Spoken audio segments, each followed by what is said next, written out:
What's up, YouTube? Adam and Teo here with Kaizen Poker. Today we're going to be breaking down Hustler Casino's second largest live pot ever played, and pretty much what not to do on the river and why. You ready? Yeah, let's do it. All right, let's do it.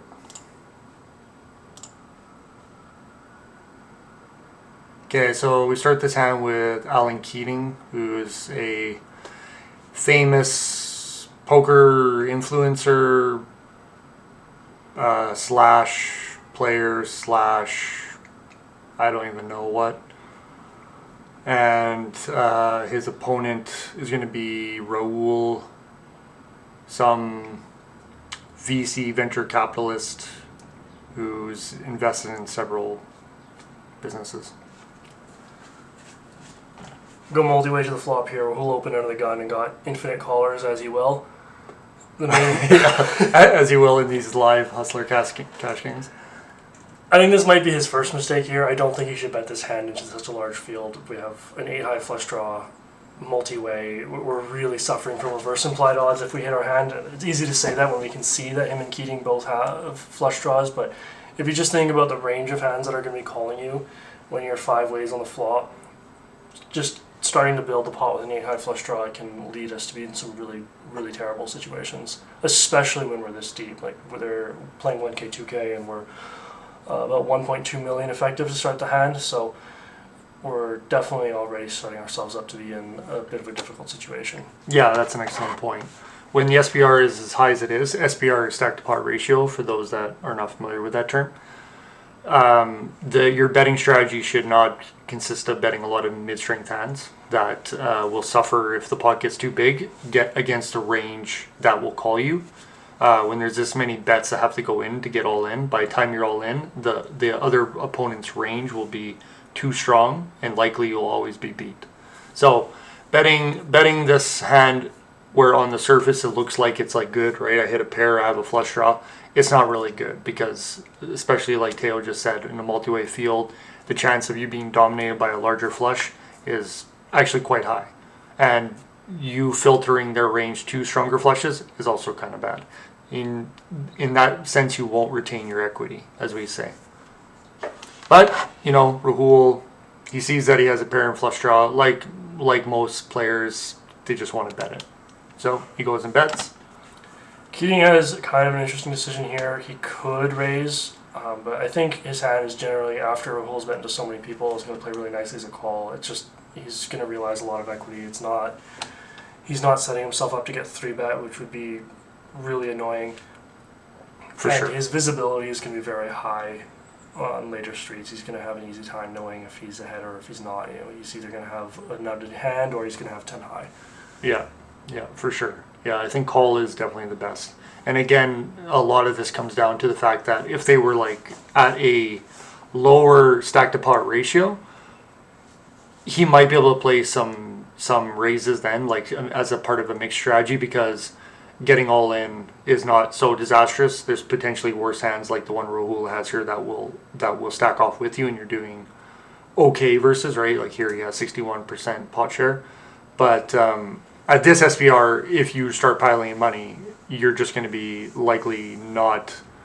I mean, with this hand, you're never going to be dead, right? With the open-ended straight with flush draw, combo draw, but your equity is not going to be that good compared to like how much you'll retain just by calling.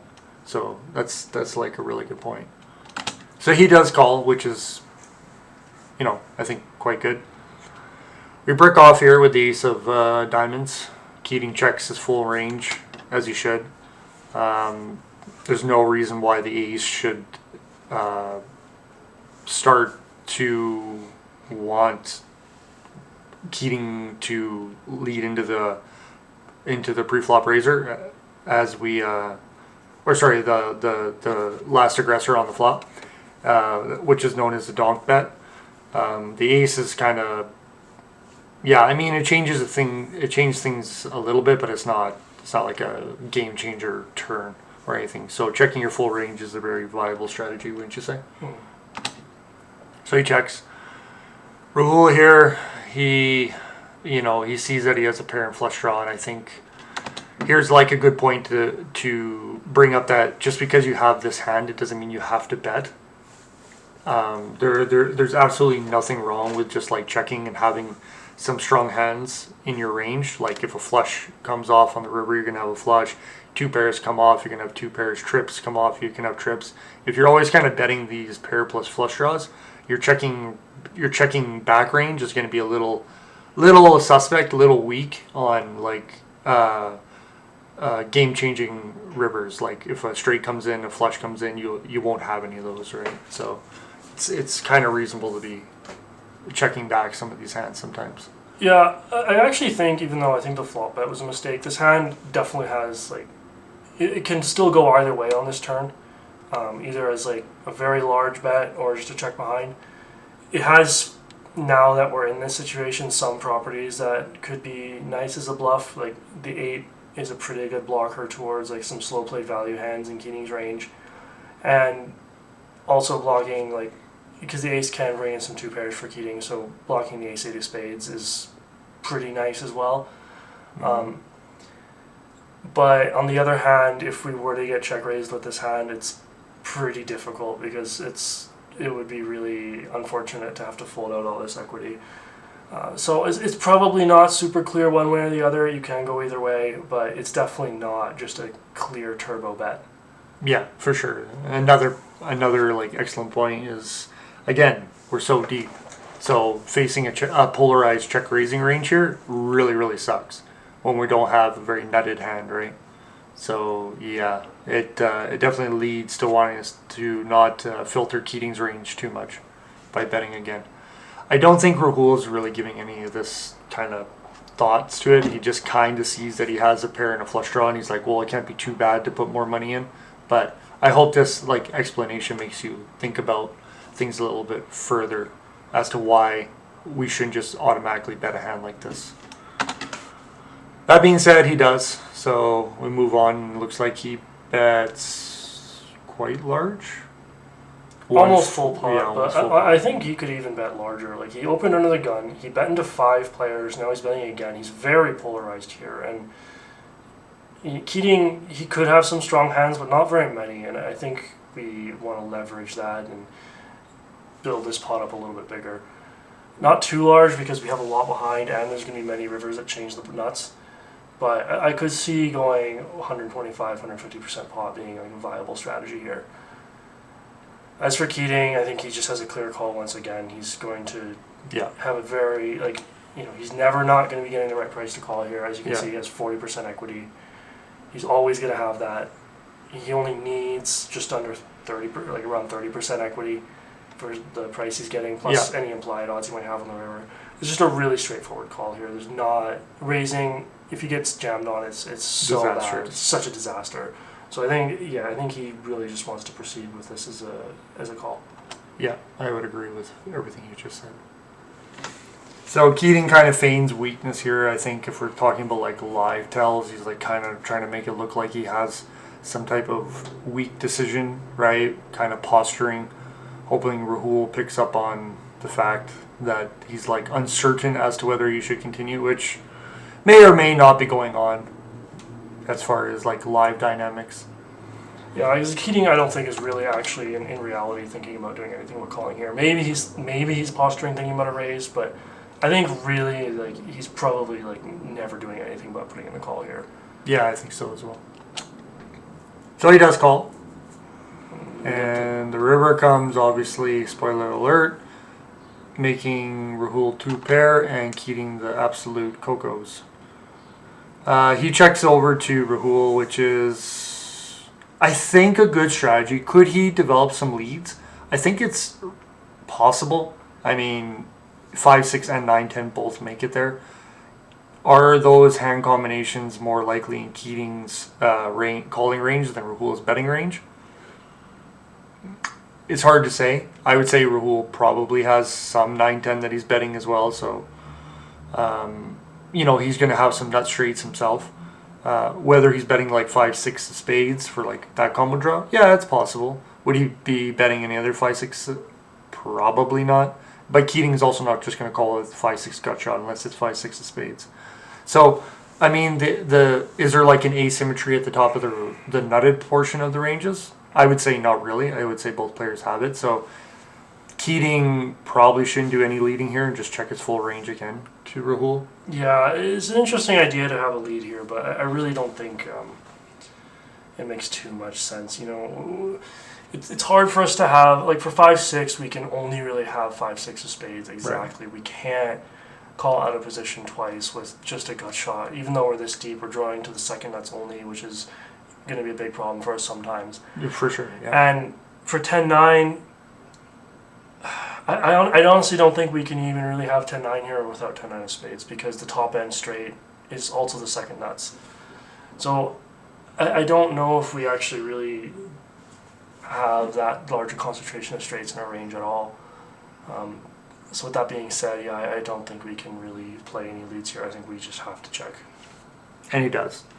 Now, the one of the main reasons I'm thinking about leading is that there are, I think in theory, like I said, there's not a big asymmetry at the top, so you probably want to do mostly checking, if not checking range. But Rahul, I mean, he shouldn't be reopening the action with this much money still left behind, very, as we call it, depolarized.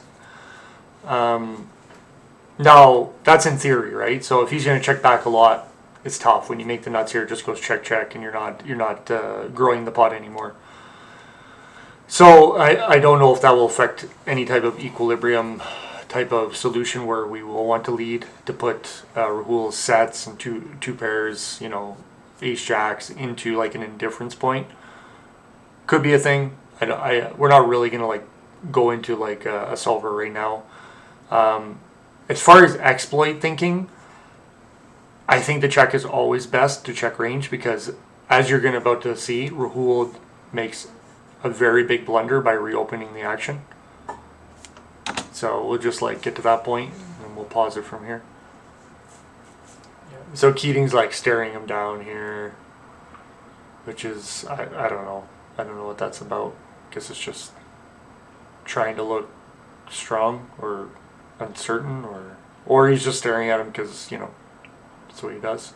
It may actually be just genuinely a stare of anticipation. He may just be really just pleading with him in his mind to put more money in. Like, we've all been there. Where we just have the nuts on the river and we're just like praying the dude does what Rahul just did. Yeah. So Rahul bets, and he bets like just under half pot. Yes. This is a blunder. It's just really bad. Like, this is one probably like we've just rivered like some nice showdown value. You have to remember, we bet the flop into 5 people. We fired the turn for a pot-sized bet. Get called. And we've been called. We're representing like ourselves, like fairly strong value. When we get here with this, you know, middle 2 pair, this has to be probably like just below the, like, this has to be one of the weaker hands we're even going to get here with. Yeah. It just, we're kind of bluffing on the turn. We, in a sense, made our hand on the river. We have a very nice hand to show down now. It's just so hard for us to ever, like, what worst hand does he really think Keating's going to call down with? Does he think Keating, I mean, it's possible that Keating could have ace 10 of spades here and, like, flicking the call for this price. Keating is going to make some later call downs, but Keating's also going to have plenty of strong hands, and as we can see here, this river just totally uncaps his range. He can just have the nuts like he does. Yeah. It's really risky to bet here and open up the possibility of us getting check raised and not be able to actually show this hand down. Yeah. The other thing is just the sizing. Like, there's no hand we would really have that wants to bet, or that should bet, that would want to bet this sizing. This is just kind of betting your hand strength. You know, exactly. He's sitting here and he's thinking, okay, well, I've fired twice, have a mid-strength hand now, I'm going to bet a mid-sizing, and, you know, that way it's not too big for my hand.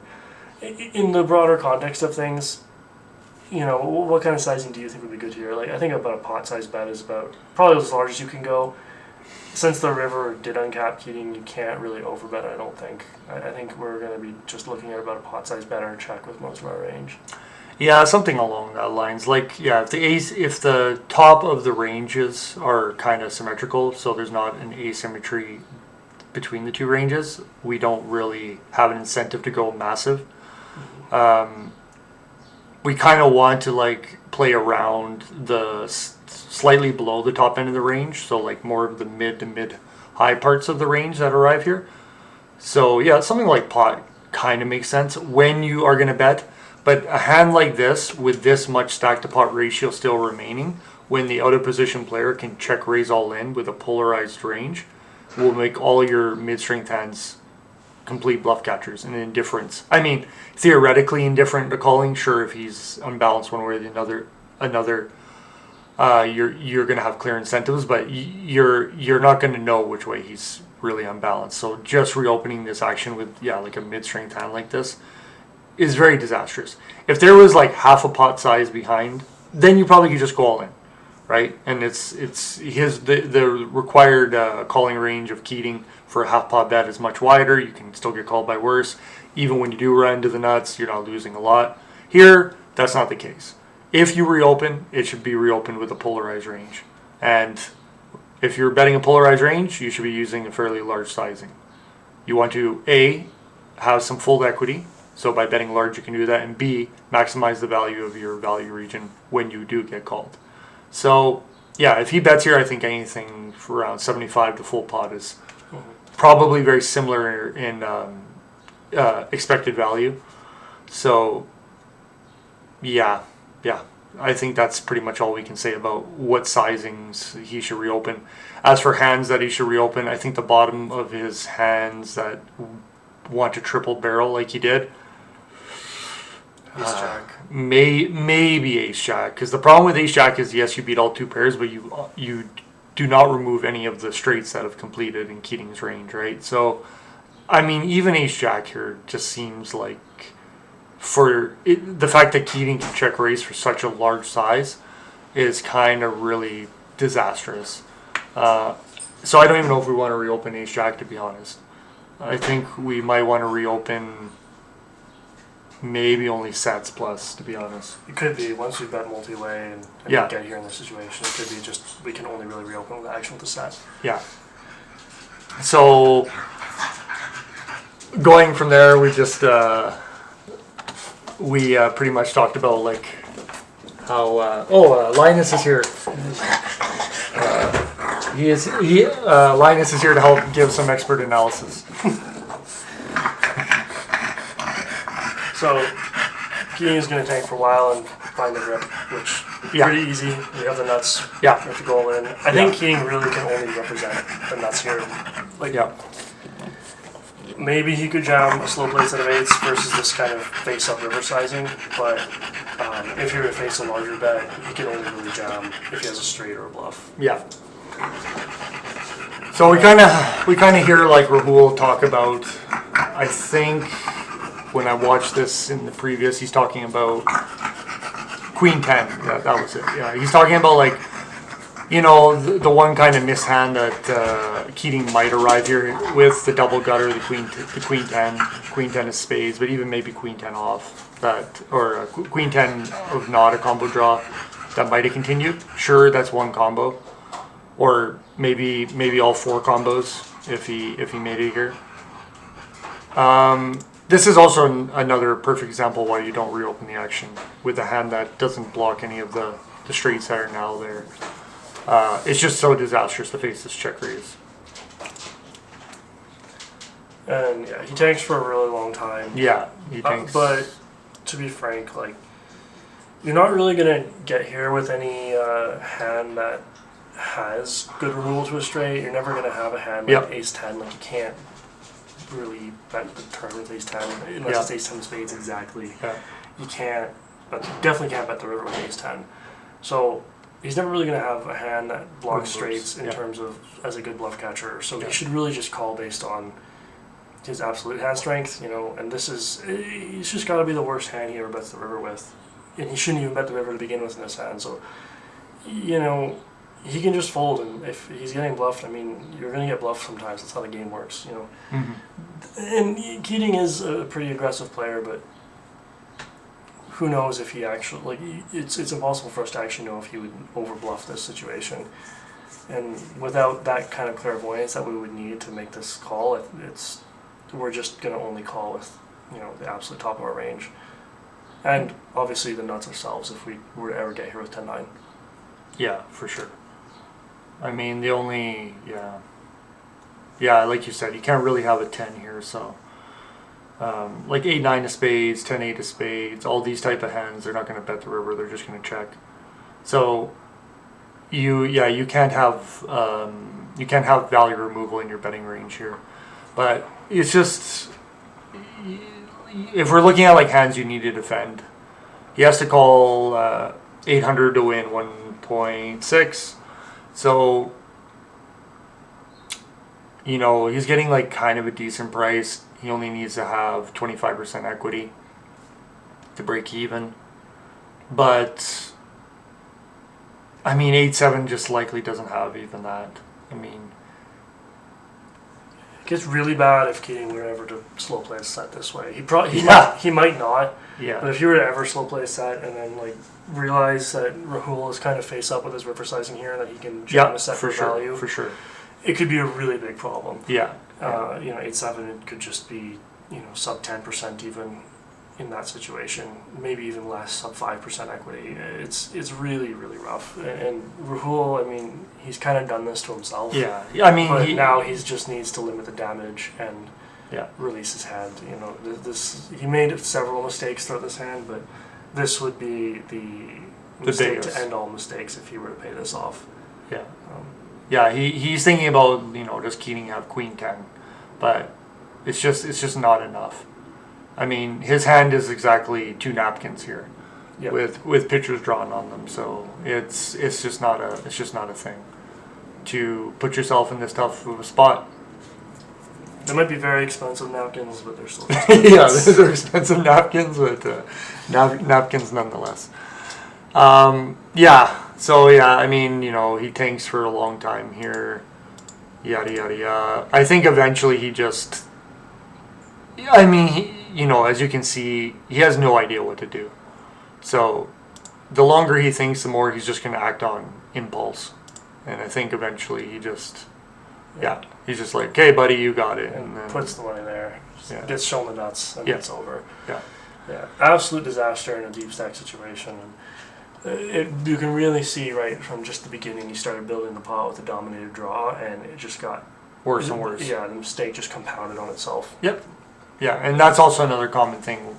Sometimes, like, when you make mistakes earlier in the hand, they just compound. Now, of course, that's kind of like obvious, but sometimes if you are in a situation where you realize you likely have made a mistake, you have to be very vigilant not to let it compound, or like how do you minimize the damage and not let your emotional state take over, which is easier said than done, but still an important skill to learn.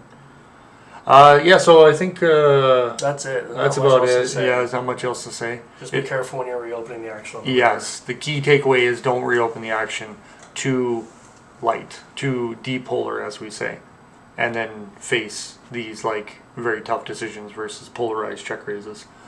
If you like what we did here, just let us know in the comments. We can obviously do another video, and we can do some more like reg on reg type breakdowns, which I think for us would be a lot more fun. We'll like that a lot more than watching these guys blunder into each other. Yeah, for sure. But yeah, that's it for now, and thanks for watching. Take it easy.